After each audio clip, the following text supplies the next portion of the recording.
നമസ്കാരം. ഡൽഹി മുഖ്യമന്ത്രിയായിരുന്ന അരവിന്ദ് കെജ്രിവാളും ഉപമുഖ്യമന്ത്രിയായിരുന്ന മനീഷ് സിസോദിയയും ഇപ്പോഴവർ ആ സ്ഥാനങ്ങളിലില്ല. എന്തു സംഭവിച്ചു നിങ്ങൾക്കറിയാം. അവരെ ഒരു കേസിൽപ്പെടുത്തിയും ജയിലിലടച്ചും നടത്തിയ കുതന്ത്രങ്ങൾ നിങ്ങൾക്കറിയാം. ഇപ്പോൾ ആ കേസ്, മദ്യനയ കേസ്, ആ കേസിൽ അവരടക്കം 23 പ്രതികളെ കോടതി വെറുതെ വിട്ടിരിക്കുന്നു.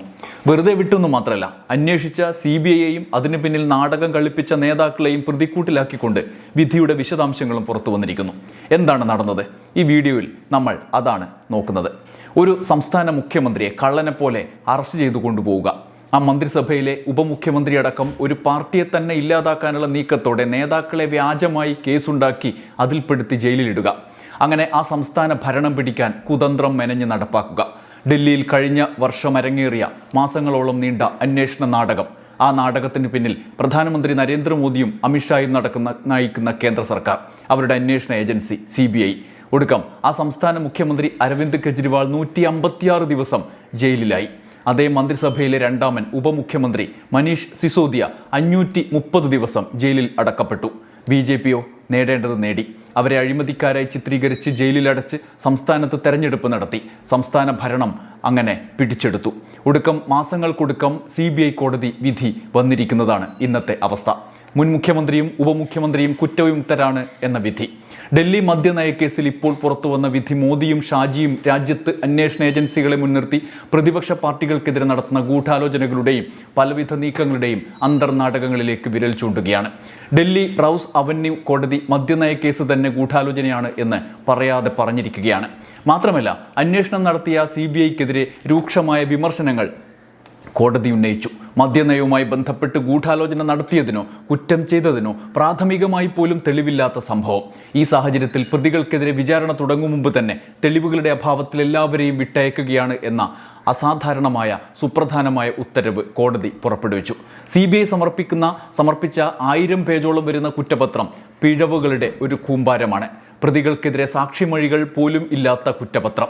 ആ അന്വേഷണ ഏജൻസി ആർക്ക് വേണ്ടിയാണ് പണിയെടുക്കുന്നത് എന്ന ചോദ്യമാണ് കോടതി ഇന്ന് ചോദിക്കാതെ ചോദിച്ചത്. ഒരു സർക്കാർ ജനാധിപത്യ രീതിയിൽ തെരഞ്ഞെടുക്കപ്പെട്ടാൽ ആ സർക്കാർ കൈക്കൊള്ളുന്ന നയങ്ങളാണ് അവർ നടപ്പാക്കുക. നയം രൂപീകരിക്കാൻ ആ സർക്കാരിനെ നയിക്കുന്ന പാർട്ടിക്കും നേതാവിനും ഉത്തരവാദിത്തമുണ്ട്. അങ്ങനെ രൂപീകരിച്ച ഒരു മദ്യനയം ചൂണ്ടിക്കാണിച്ച് അത് അഴിമതിയാണ് എന്ന് വരുത്തി തീർക്കാൻ അന്വേഷണ ഏജൻസികളെ ഉപയോഗപ്പെടുത്തി കേന്ദ്ര BJP സർക്കാർ നടത്തിയ നാടകമാണ് കെജ്രിവാളിൻ്റെ അറസ്റ്റിലേക്ക് നീണ്ടത്. 2022 ഡൽഹി സർക്കാരിൻ്റെ മദ്യനയവുമായി ബന്ധപ്പെട്ട 1000 കോടി രൂപയുടെ അഴിമതി നടന്നു എന്നായിരുന്നു പ്രധാന ആരോപണം. മദ്യ കമ്പനികൾക്ക് ഇളവ് നൽകി എന്നും അതിലൂടെ ലഭിച്ച കമ്മീഷൻ ഗോവയിലടക്കം ആം ആദ്മി തെരഞ്ഞെടുപ്പ് പ്രചരണത്തിന് ഉപയോഗിച്ചു എന്ന് വിചിത്രമായ കുറ്റപത്രം സൃഷ്ടിച്ച് ആരോപണം ഉന്നയിച്ചു. ആരോപണങ്ങളിൽ ഒരു കഴമ്പുമില്ലെന്ന് കോടതി കണ്ടെത്തി.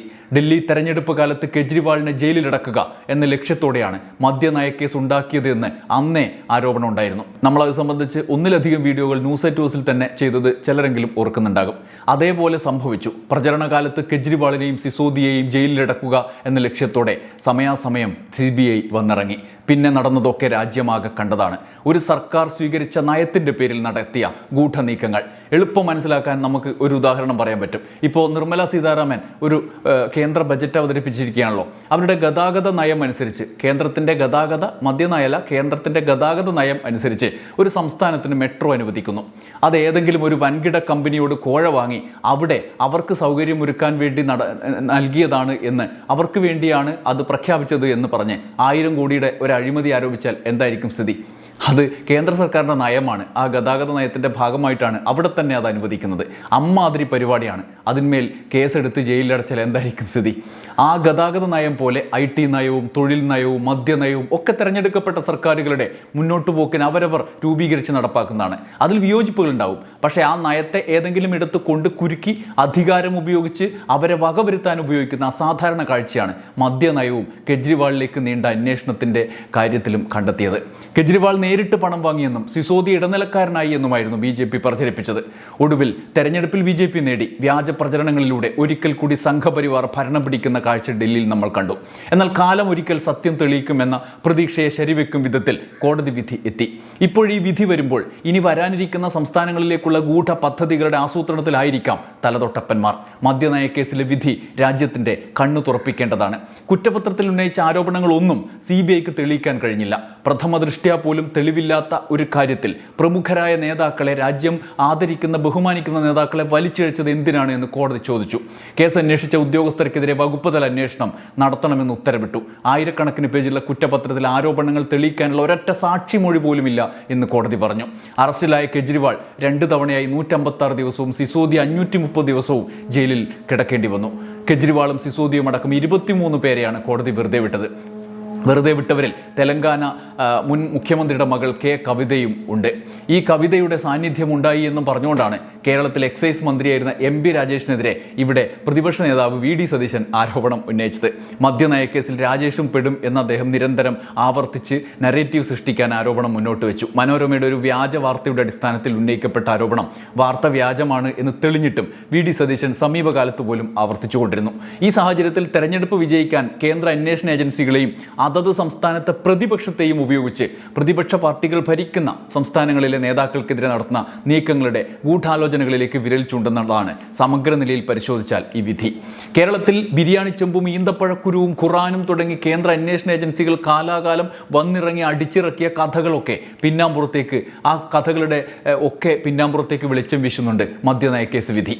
ഏറ്റവും ഒടുവിൽ തമിഴ്നാട്ടിൽ സ്റ്റാലിനും DMK നേതാക്കൾക്കും എതിരായ നീക്കങ്ങൾ കൂടി ഇവിടെ നമുക്ക് ചേർത്ത് വായിക്കാനാവും. എന്തായാലും വിധി വലിയ സൂചനകളിലേക്കാണ് വിരൽ ചൂണ്ടുന്നത്. വിധി വന്ന ഉടനെ മാധ്യമങ്ങളെ കണ്ട അരവിന്ദ് കെജ്രിവാളിന്റെ പ്രതികരണം ശ്രദ്ധേയമാണ്. അദ്ദേഹം പൊട്ടിക്കരഞ്ഞു. സത്യം ജയിച്ചു എന്നും പ്രധാനമന്ത്രി നരേന്ദ്രമോദിയും അമിത്ഷായും ചേർന്ന് കെട്ടിച്ചമച്ച കേസാണിത് എന്നും കെജ്രിവാൾ പറഞ്ഞു.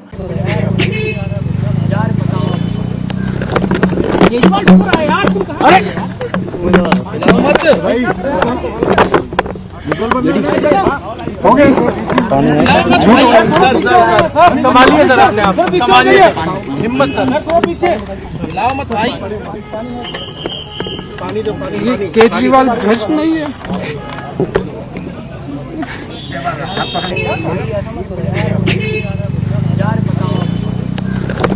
केजरीवाल ढूंढ रहा है यार, तुम कहां? अरे लाओ मत भाई,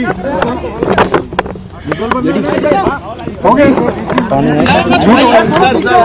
संभालिए सर, अपने आप संभालिए, हिम्मत सर, पीछे लाओ मत भाई, पानी दो, पानी। केजरीवाल भ्रष्ट नहीं है।